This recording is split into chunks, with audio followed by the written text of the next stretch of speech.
Hello, here's something interesting. Crypto. Influencers. Who truly leads the game, and who just chases clicks? If you open X or YouTube today after a few green days in the market, you'll be greeted by the same scene as in every cycle so far. Headlines about new X100 projects, zoomed-in charts with a single green candle that looks enormous due to the close-up, dramatic titles and thumbnails screaming that something big is coming.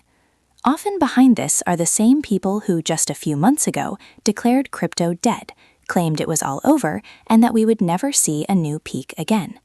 Crypto influencers can be a source of knowledge or just another layer of noise. The difference lies in how critically you observe them. In this deluge of content, one pattern consistently repeats. Educational, patient, analytical content receives less attention, while superficial hype garners the most. This is where crypto influencers, people, brands, or channels step onto the scene, shaping how the masses think about the market.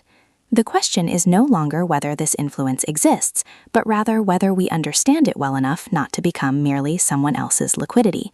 This text is not an attack on crypto influencers as such. In crypto, there are exceptionally high-quality ones. Thanks for watching. Share with friends.